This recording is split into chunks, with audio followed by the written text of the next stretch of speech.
Hello guys, welcome. और इस video में आप सीखेंगे energy stored in a capacitor and energy density of a capacitor. अगर मैं इस चैप्टर के 5 सबसे इंपॉर्टेंट क्वेश्चंस की बात करूं तो उसमें एनर्जी डेंसिटी उनमें से एक है। ये बहुत बारी एग्जाम में पूछा गया है। Alright, so let's start. तो पहले शुरू करते हैं एनर्जी स्टोर्ड से। देखो, जैसे कि मैंने आपको बताया था कि जो कैपेसिटर होता है वो उसका काम ही एनर्जी स्टोर करना होता है, उसी को हम कैपेसिटर कहते हैं। तो क्या है कि जैसे मान लो किसी सर्किट में हमने एक कैपेसिटर को जोड़ दिया है, उससे क्या होता है कि देखो ये अपने अंदर एनर्जी स्टोर कर देता है और उसके बाद अगर हमें एक साथ सारी एनर्जी की जरूरत है तो भी ये सप्लाई करता है। जैसे मैंने आपको बताया था कि अगर आप फैन ऑन करते हैं तो फैन ऑन करने के लिए काफी हमें करंट की जरूरत पड़ती है। उस केस में उसमें जो कैपेसिटर लगा होता है वो एक साथ सारी एनर्जी रिलीज करता है, एकदम से ये एनर्जी अपनी निकालता है और फैन चलने लगता है। और उसके बाद फिर तुरंत ही ये वापस चार्ज भी हो जाता है जो हमारे मेन सप्लाई है उससे। एक तो इसमें एनर्जी स्टोर होने का ये फायदा है। दूसरा ये है कि अगर हमने किसी किसी लाइन में लगा रखा है और अगर जो बैटरी है उससे फ्लक्चुएटेड करंट आ रहा है, मीन्स करंट कांस्टेंट करंट नहीं है, ये हम यहां पे कुछ जला रहे हैं बाय द वे, और यहां से पीछे से जो करंट सप्लाई हो रहा है ये है, और हमने यहां पे एक कैपेसिटर ये लगा रखा है और ये समझ लो कि ये हमने इसको एक बैटरी से कनेक्ट कर रखा है, ये बैटरी है। तो अगर बाय द वे ये बीच से कट जाए तो उस केस में ये कैपेसिटर काम आएगा। उस समय ये अपनी एनर्जी है ये इसको दे देगा जिससे कि ये लगातार जलता रहे। उसके बाद फिर ये दोबारा वापस जुड़ जाएगा और फिर अपनी मेन सप्लाई से ये बल्ब जलने लगेगा। और बीच में फिर अचानक से कुछ मिली सेकंड के लिए अगर या 1 सेकंड के लिए ये रुका, यहां से ये बटन ऑफ हुआ या कुछ भी हुआ, तो वापस कैपेसिटर फिर इसको अपनी एनर्जी देना शुरू कर देगा और फिर कैपेसिटर डिस्चार्ज होगा। इस तरह से चार्जिंग डिस्चार्जिंग इसकी होती रहती है। तो बेसिकली जो कैपेसिटर है उसकी एनर्जी का मैंने यूज आपको ऐसे समझा दिया है।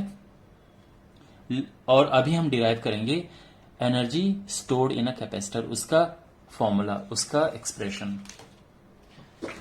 तो हमारे पास एक कैपेसिटर है और ये आप जानते हैं कि हम इस कैपेसिटर को एक वोल्टेज सप्लाई करते हैं। वोल्टेज सप्लाई होने की वजह से इसमें चार्ज बढ़ता जाता है। तो मान लो शुरुआत में इसमें कोई चार्ज नहीं था, उसके बाद आपने इसको वोल्टेज सप्लाई किया और इसमें चार्ज बढ़ गया, और जैसे इसमें चार्ज बढ़ा वैसे एनर्जी स्टोर भी हुआ। तो मान लो कि डी यू एनर्जी स्टोर हुआ इसमें डी क्यू चार्ज बढ़ाने से, ठीक है।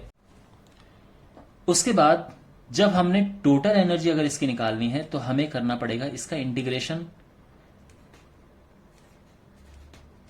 ओके, तो इनिशियली चार्ज इसका 0 है और फाइनली जब ये फुली चार्ज हो जाता है यानी Q तक पहुंच जाता है।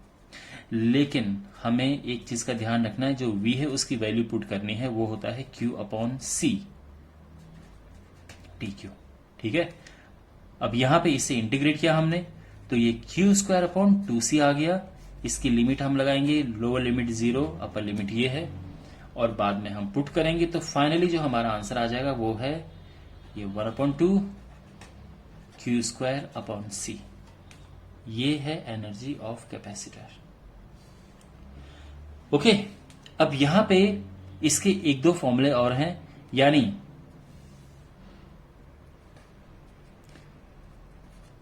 अगर यहां पे Q की जगह पे हम CV रख दें, आप जानते हो ना फॉर्मूले, कौन कौन से फॉर्मूले इसके। Q = CV होता है, C = Q/V and V = Q/C। तो Q की जगह पे अगर हम CV रखते हैं तो इसका हमें एक दूसरा फॉर्मूला मिल जाता है, वो है हाफ CV²। ओके, 2C से 1C कट गया तो ये आ गया। और यहां पे अगर हम C की जगह पे क्या रखें, C की जगह पे हम रखें Q/V, तो क्या आएगा देखो, ये Q से Q कटेगा, V ऊपर चला जाएगा और ये आ जाएगा हाफ QV। तो ये भी एक है। Is it clear? तो ये फॉर्मूले हैं, एक फॉर्मूला ये है, एक फॉर्मूला ये है और एक फॉर्मूला ये है। और अब निकालते हैं एनर्जी डेंसिटी। तो जब भी आपको कोई चीज प्रूव करनी होती है, डिराइव करनी होती है, अगर आपको उसका फॉर्मूला पता है तो बड़ा इजी रहता है। देखो इसका फॉर्मूला आपको जो प्रूव करके लेके आना है वो है एनर्जी डेंसिटी, चाहे स्मॉल यू लिखो या फिर छोटा सा ई यहाँ पे लिख दो, क्योंकि मैग्नेटिक एनर्जी डेंसिटी भी होता है, उसमें बी लिख देते हैं। ये इलेक्ट्रिकल एनर्जी डेंसिटी है, तो इसमें ये आता है half epsilon not E square. हमें ये लेके आना है, तो ये हमारे माइंड में होना चाहिए। तो यहां पे हम जो एनर्जी है, energy of capacitor half qv हमने लिया है, दिस इज एनर्जी। जब हम बात करते हैं एनर्जी डेंसिटी की, तो देखो इनके बीच का डिस्टेंस है डी, एरिया है ए। तो एनर्जी डेंसिटी का मतलब होता है एनर्जी अपॉन वॉल्यूम।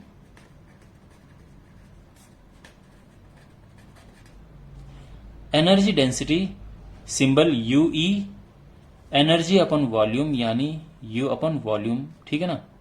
अब वी नहीं लिख सकते क्योंकि वी ऑलरेडी वोल्टेज के लिए यूज कर रहे हैं, तो मैं वॉल लिखता हूं इस तरह से।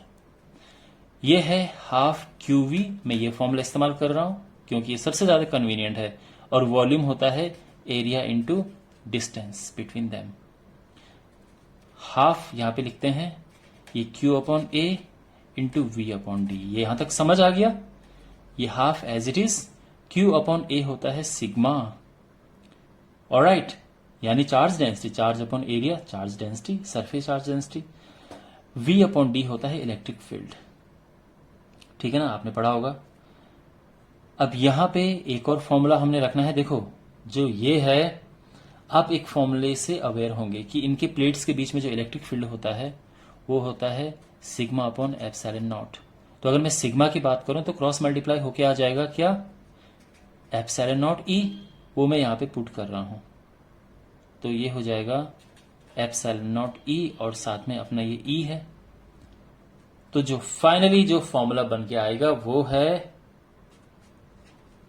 Energy density of a capacitor is half epsilon not E square. Okay, got it.